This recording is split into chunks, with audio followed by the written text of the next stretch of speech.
Hi friends and welcome back to another video. Today it is day 52 on hashtag ASR 99 days data science challenge. And today's topic is we are going to look at some of the useful functions that are really helpful while we are doing analysis using our pandas. So let's get started. Here I have created a new data frame with the help of our dictionaries and let's check it out. Here it is, it has three columns and they are filled with some numbers, and the column 3 has some strings. So the first function we are going to look at is unique. With the help of our unique function we can retrieve all the unique values in our data frame of a particular column. Let's say df of, I'm gonna take my column 2 and in which dot unique function, and here I got an array. So here there are three unique values that are 444, 555 and 666, and in the row 4 the 444 is repeated again. So the form we get our result is an array. So in order to check how many values, how many unique values you have in your data set, in order to check for that we have two methods, that is using the len function in which you must pass this value. So and yeah, here you got it, or rather you have another function named unique. So instead of unique you should type unique, and now when you check for it, and here still you come up with the same result.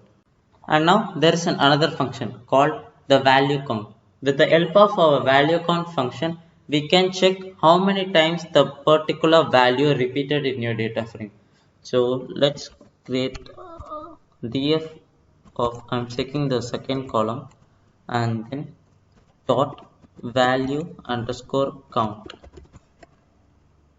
It's a function, counts, and here you can see that the 444 has been repeated twice, 666 has been repeated once, and 555 has been repeated once.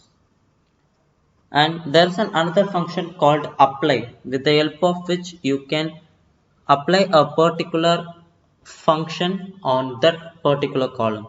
So let me create a function, let's say def of times, and in which I'm taking the value x, and then I'm going to return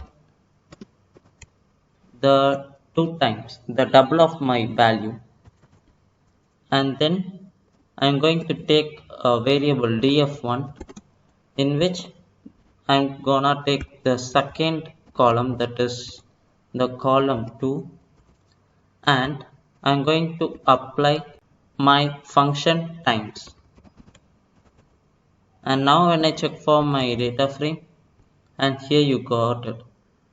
Here you got the value, that is the twice of every values in our column 2, and when you do the same for your column 1, here you got it.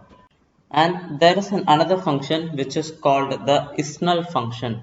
With the help of our isNull function we can check how many null values are there in our particular data frame. So df dot isNull, and now here we can see that here we got the values false and true, that is these are boolean values, and if there are any null values it will be set it to true, and if there are no null values it will be considered as false. And here we can see that every cell in our data frame is being set to false, that means we have no null values. And lastly we are going to look at a function named drop. So with the help of our drop function we can drop a particular column, so or a row, df dot drop, and in which let's say I want to drop my first column, so column 1 comma, as it is a column its axis must be equals to 1, and now here we can see that our column has been disappeared.